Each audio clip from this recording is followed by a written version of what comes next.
You're listening to the Served Up Show, a podcast that features inspiring beverage professionals and topic experts that share their passions through meaningful content. Your hostesses, Bridget Albert, is best known as the Market Fresh Mixologist, an industry mentor with over 25 years of experience. And I'm Julie Milroy, best known for my passion for leading change and helping others grow in their careers. Grab a cocktail and sit back. Let's learn how we can make a positive impact in our industry.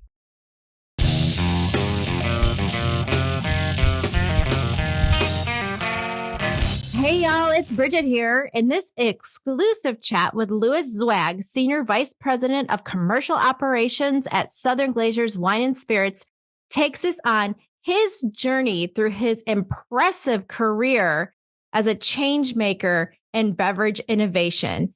He opens up about navigating the exciting world of celebrity brands while giving a heartfelt nod to the small craft labels that are making big waves. Louis also shares a sneak peek into what's on the horizon, where the magic of celebrity flair and craft creativity are shaping the future of our industry. So sit back, relax, grab yourself a Maker's Mark Old Fashioned, and enjoy the show. LZ, welcome to the show. I'm so happy to have you on Served Up today. Great to be with you, Bridget.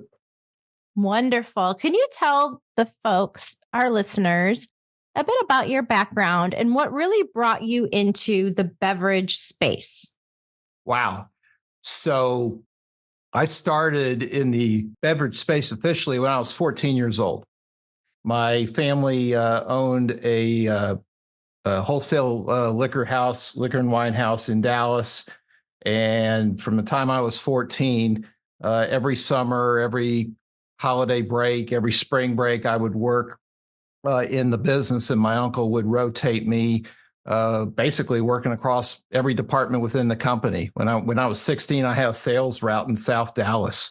When I was 17, I had a grocery route. When I was 18, I had a on-premise fine wine route and merchandise during the holidays. So, the idea was that I'd go work for a supplier for a couple of years and then come back and work in the wholesale business. And our business was really good at that time, and the plan was good. And then I got hired out of college by Schenley, which most people listening to this podcast will never have heard of. But this was the company that had Dewar's and Gordon's and Pinch and a host of brands, including Dubonnet, Lillet, and Real Sangria. And out of school at 21, I was the national sales manager for that division at Schenley.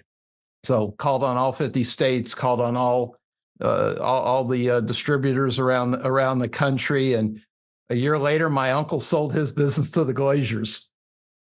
So much for the plan of going back to the distributorship. And I ended up on the supplier side for 13 years with all the companies that became Diageo, and ran nationally, ran regionally, sales, marketing, created the first supplier contracts ever done at UDV, which unfortunately are still being used today, and had a really great run on the supplier side.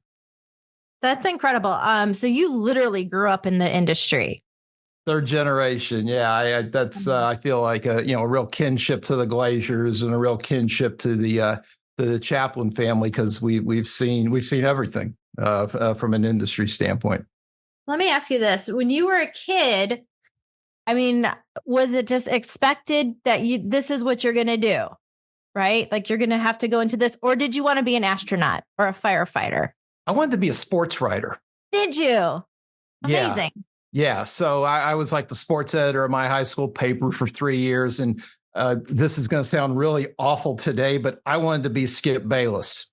Oh my gosh. Skip was the lead columnist at the Dallas Times Herald, and he was like my guy because he would say anything in his columns. And that's kind of how my personality was. And but it didn't pay nearly as well as wine and spirits. So some dreams have to get put off to the side.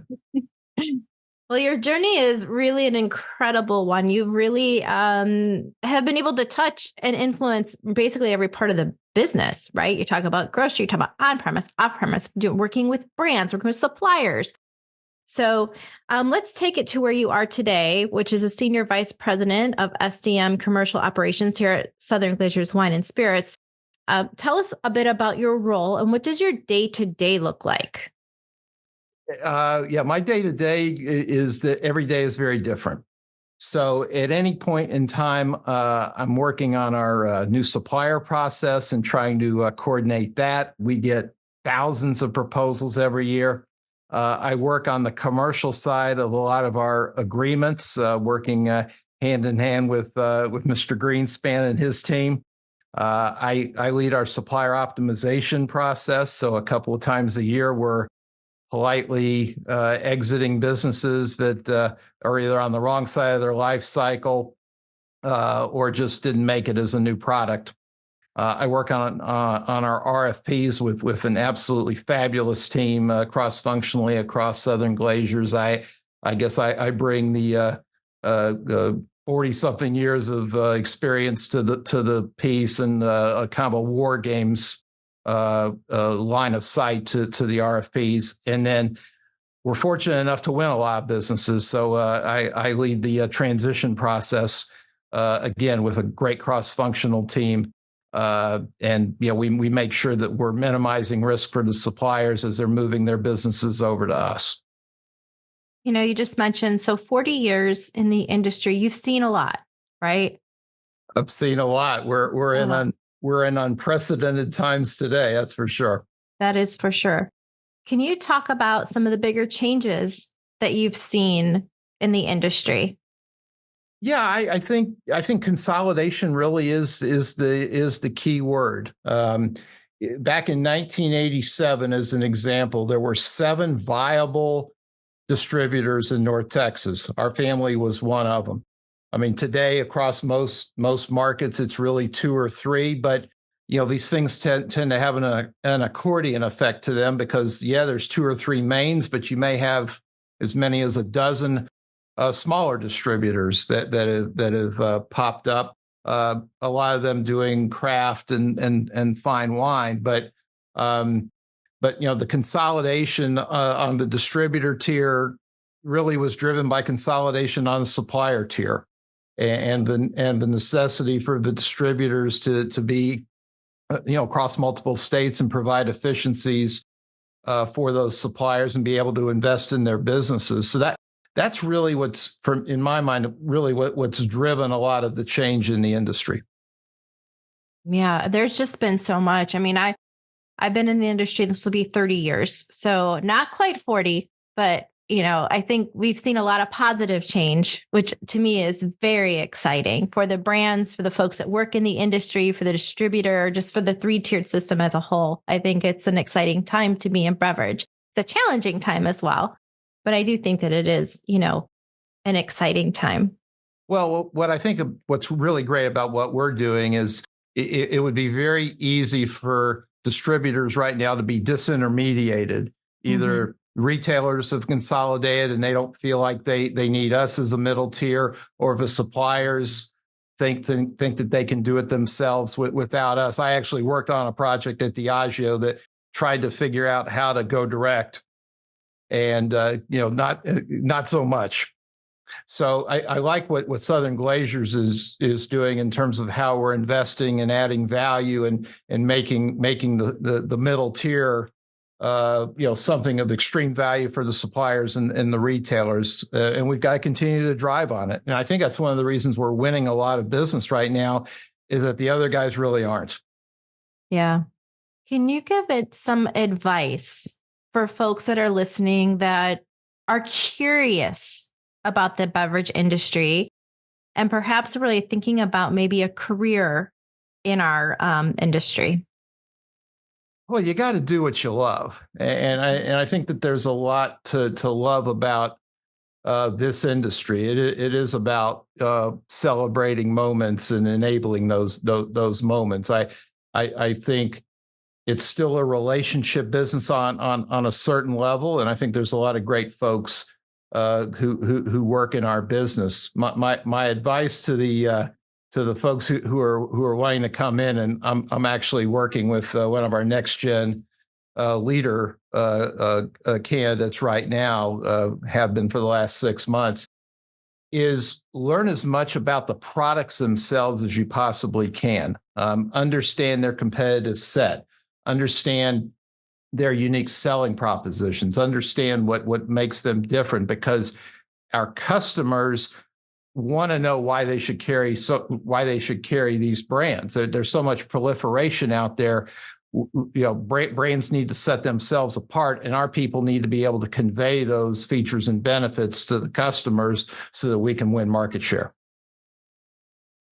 In your opinion, what does a brand need to do to prepare for finding a distribution partner? Yeah, so as you know, I mean, we have a pretty involved and evolving new supplier process at Southen Glazers. And among the things that we're really looking for, and again, we see thousands of proposals every year, and we really take a selected few. We're taking a real small percentage of everything we're seeing because of all the commitments, of course, we've got with our strategics. But we're looking for committed retailers first and foremost, because that provides the proof of concept.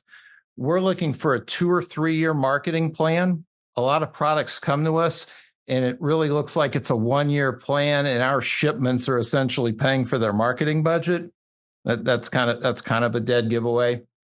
It's real important right now for the supplier to come to us with feet on the street, either folks who are going to be managing us as a distributor, but more importantly, brand ambassadors to go call on the key customers, help us drum up business, educate those mixologists as to why they should be promoting, their brand versus something else. And, if you can get those 3 things squared away, that's a real sure way to at least get through the first parts of our committee process. I know on the committee process, you look at everything. You talk about, having the boots on the ground is a great thing. You also look at packaging. Can you talk about some just mistakes that folks make in their packaging? That's a good one. I mean, we see everything, and when you start putting all these bottles like on my back table, which at times can look like a garage sale, it's amazing how many of the bottles look the same. It's amazing how many of the labels really kind of look the same. And to your point, they really haven't differentiated themselves. And so they're not going to stand out on the shelf amidst the sea of products that the consumer finds when they go shopping. So, we're looking for distinctive, innovative packaging.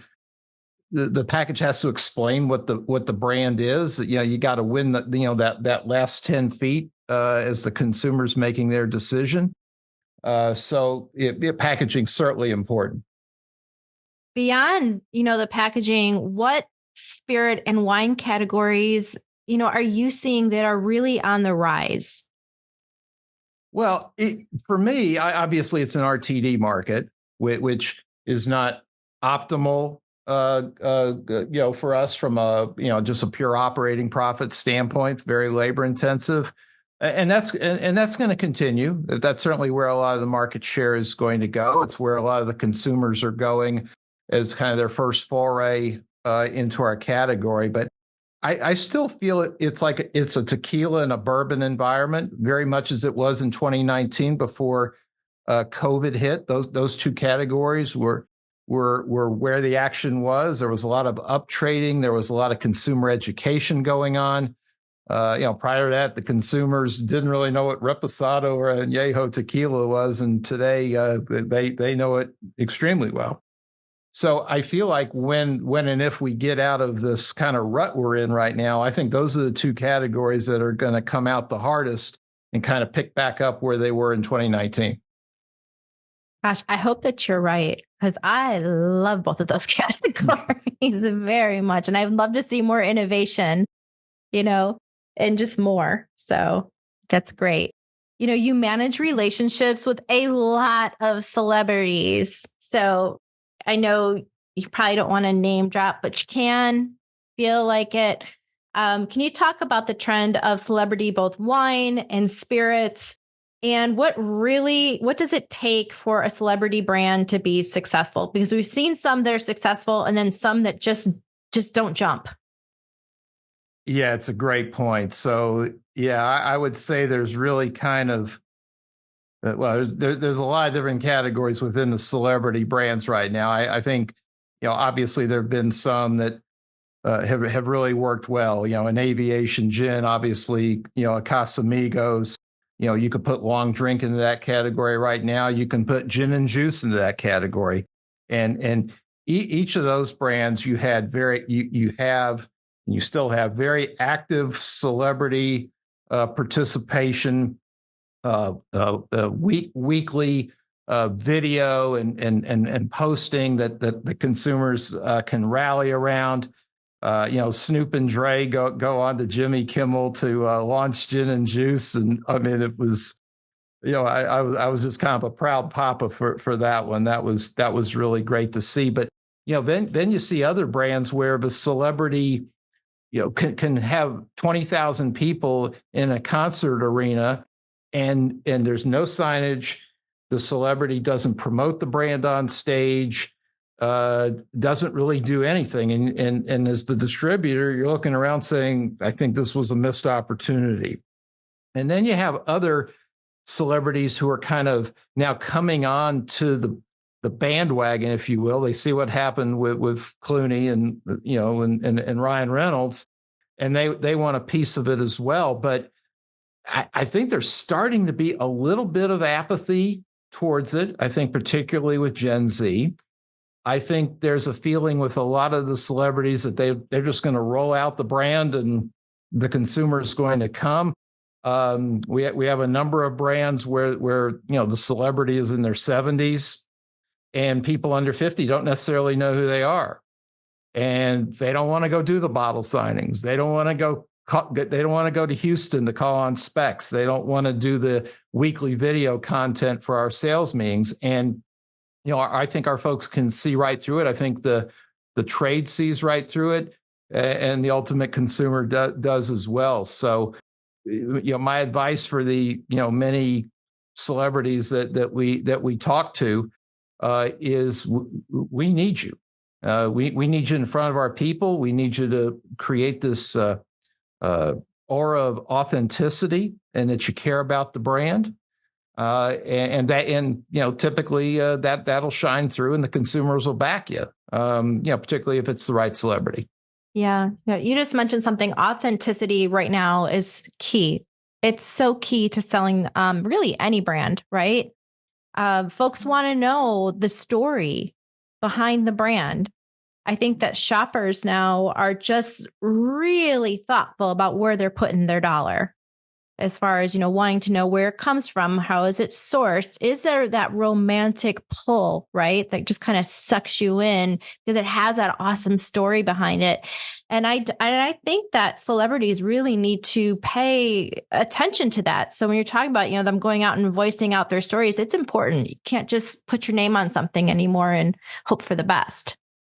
No, I agree with you. I mean, that's why I really like what my friends Brian Cranston and Aaron Paul have done with Dos Hombres. To Cranston kind of gets into character, when he talks about him and Aaron going through hundreds of different recipes and formulas before they found the one that they liked for their mezcal. And when they get in front of folks at South Beach Food and Wine, where these guys will sling drinks for hours and press the flesh, when they talk about their brand, it really comes through. And I think the consumer really roots for them because of that. So, yeah, that's been a real success story for us. I think Steph Curry's Gentleman's Cut Game Changer is going to be a success story, because I think the consumer roots for Steph, and every time he posts or every time he exposes consumers to the brand,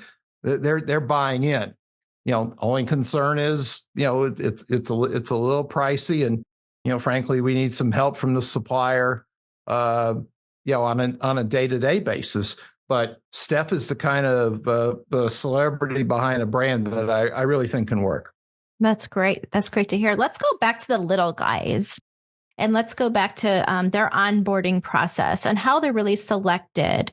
And what advice, do you have for them when they're just starting out, beyond looking for that, even before they come to look for their distributor? What, ducks should they really be thinking about to have in the row? You talk about boots on the ground. I'm talking about before then. They have it in their head. They're going to create the next best vodka. You're a little guy in, let's say, Michigan or Shorewood, Illinois, where I live, which we don't even have a hospital or a high school, but I'm here. So talk to me about the little guys when they have those big dreams in their head, and let's help them out. Yeah, it's amazing. We get a lot of decks where the supplier will give us 20 pages of IWSR data showing us the 25-year trend on vodka and how they think they're going to be the next Tito's. As somebody who's been around Tito's since 1999, I can tell you there's not a next Tito's, at least that I can see. But I think trying to find that white space in the market, Tito's is a great example. There was a white space in between where your super premium brands were being sold and your mid-price brands were being sold. They went right in the middle and were able to build, a nearly 20 million case brand today after now 27 years out. I think trying to find that white space is important. I think for us being the market leader, it's hard for us to take on a brand that goes directly against one of our strategics. So, a brand trying to be the next Tito's is probably not something, in the markets we sell Tito's that we're going to entertain.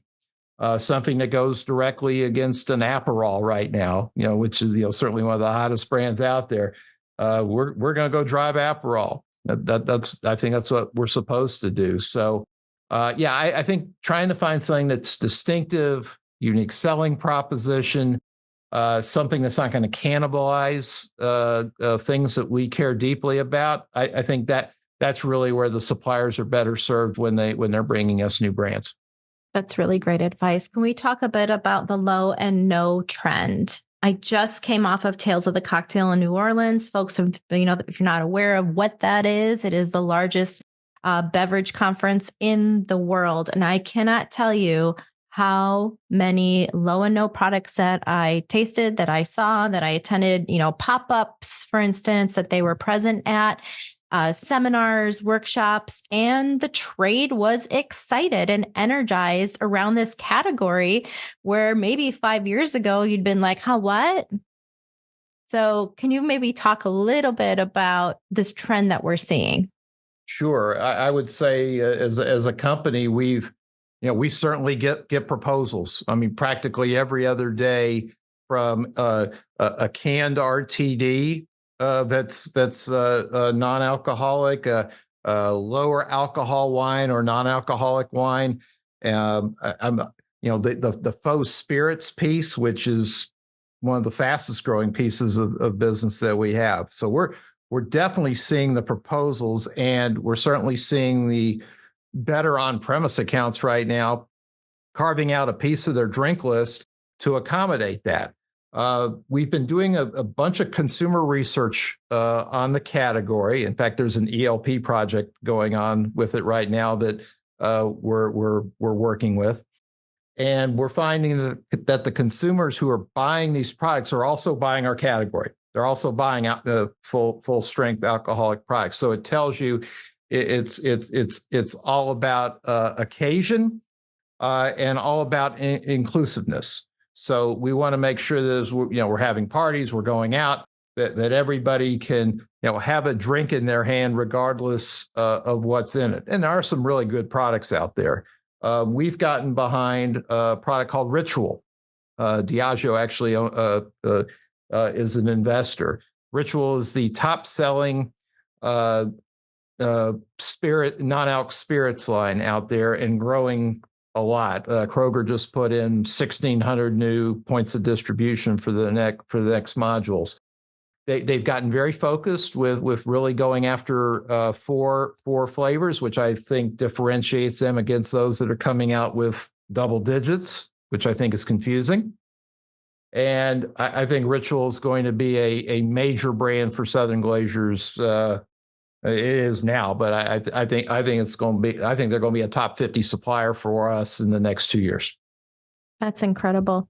Can you talk, just a bit about, you mentioned that, yes, the trade is definitely making space on menus for NA and for a low ABV. And I know one of the pushbacks that I hear from the consumer or even from the trade is how sometimes those offerings are the same price as a cocktail that has full ABV. Can we talk about that for just a minute? Yeah, we definitely see that. I mean, Ritual's out there at $25 for a 750. So it rivals other super premium brands and premium brands in the space. A lot of the non-alc wines that we see are around $10, but we've seen a $45 non-alc French sparkling. So yeah, I think it's very interesting that the manufacturers are trying to get premium pricing for these products. But where I always default on these things is, and I tell the suppliers all the time. I told Whoopi Goldberg this last week, name dropping. Where you price your goods is what you think they're worth. So then the marketing challenge is convincing the consumers that Whoopi Prosecco is worth $19.99. So I'm not afraid of the price points. I mean, certainly as a distributor, we welcome the margin opportunity, but you've got to justify to the consumer that versus the other options that are out in the space. And by the way, not just beverage alcohol or non-alcoholic products are part of the consideration set today, that it's worth the price. And I think that when they're in a cocktail, for instance, presenting themselves on a menu, it's also looking at what else is in that cocktail that costs something. And a lot of these bars that are using it are using the fresh juices, are bringing in, maybe some herbs that go bad very quickly, right? And so they're really using those same, at least NA ingredients that perhaps are using in cocktails, or maybe even chef is using, right, on the menus to kind of cross-pollinate both menus. And with that, there is a cost. But I do, and I've tried many of these NA brands and low ABV in cocktails. And when they're done right, I don't mind paying that extra money because it's delicious. Right. So I've done a lot of work with Fever Tree over the years. Was part of the group that got them here. I mean, we've really executed a really strong corporate strategy of tying ourselves to the market leaders in mixers with Zing Zang and the tonics and sodas and with Fever Tree, we did the Angostura bitters deal. We've got a multi-state deal with Liquid Alchemist right now. And to your point, these 4 or 5 ingredient cocktails, if they're pouring their tonic out of the gun and the tonic's part of the drink and the tonic's flat, the whole drink goes to pot and the consumer is like, well, this is terrible. And it turns out it's just the tonic. So it's real important that the account is pouring great ingredients, if they're going to charge $15, especially for a mocktail. Yeah, no, I agree with you. I really do. Are you forecasting, or can you forecast any trends for the future of wine and spirits? Well, I think it's going to continue to be a multiculturally driven market. But, those are the fastest growing populations, which implies all kinds of diversity in the products that are being consumed. I think it also implies that once we can get past some of the, I'll call it the Ozempic and economic stuff that's going on right now, I think culturally a lot of the demographics do see beverage alcohol as part of their everyday lives. So I do see business turning for the better at some point. But we're now month 26 of how I kind of peg the downturn, and the only analogy I can draw is back in 07 and 08, which in that one really lasted about a year. So we are in uncharted waters right now, but I'll stick with bourbon and tequila as the winners.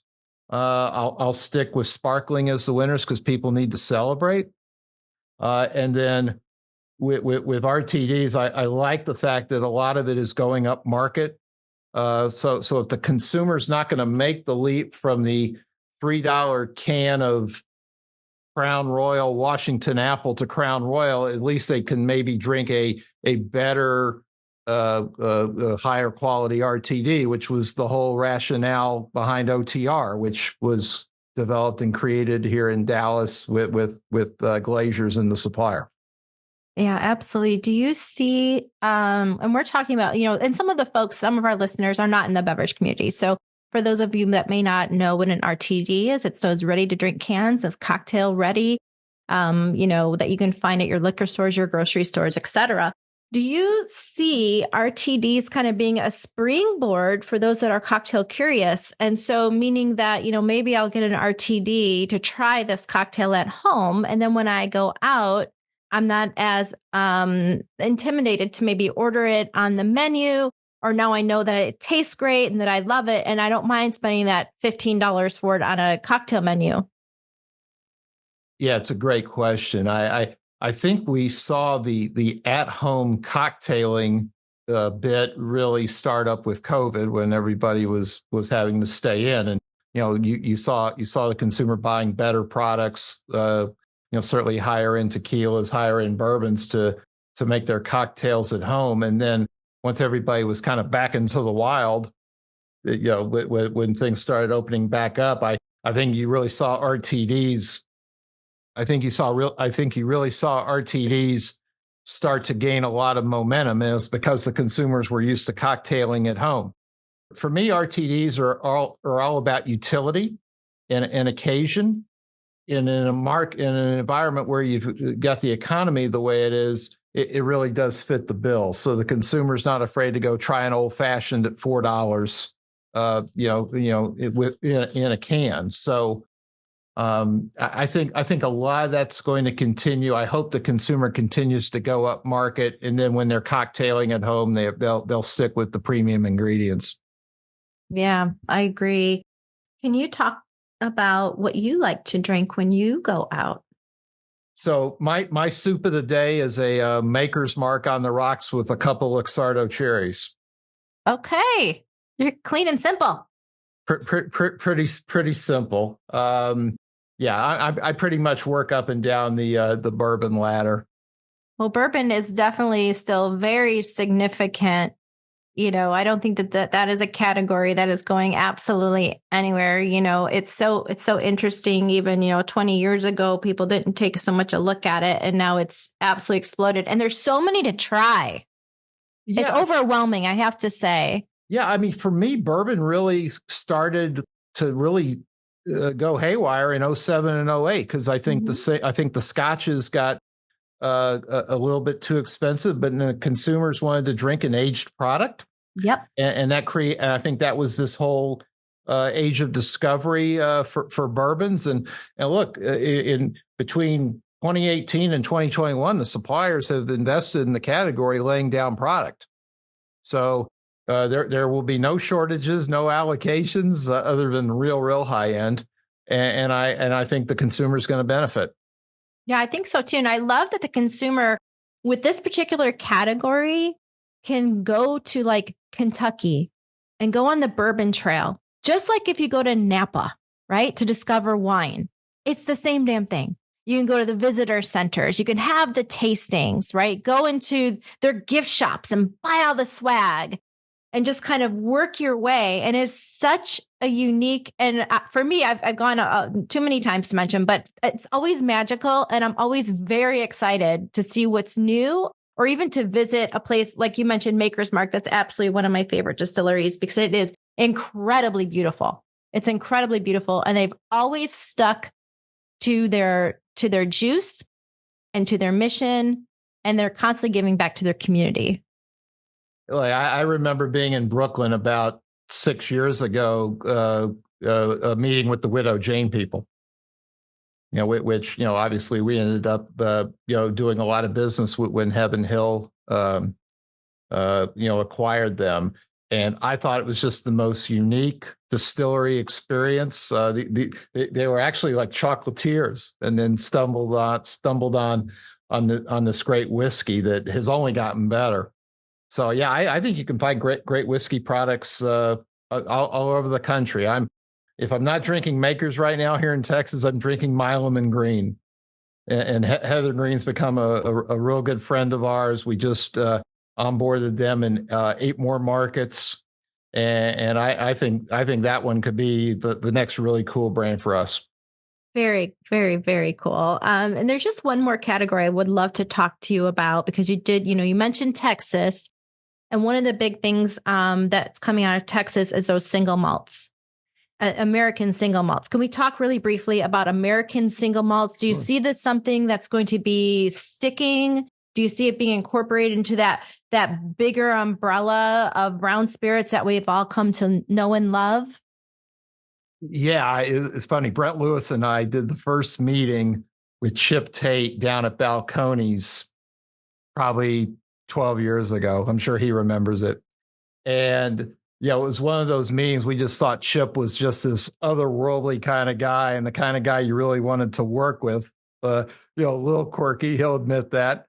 And I think Balcones was really the first, a brand of its type to really start to take off. And obviously Diageo believed in it as well. There are other single malts out there that have done okay kind of regionally.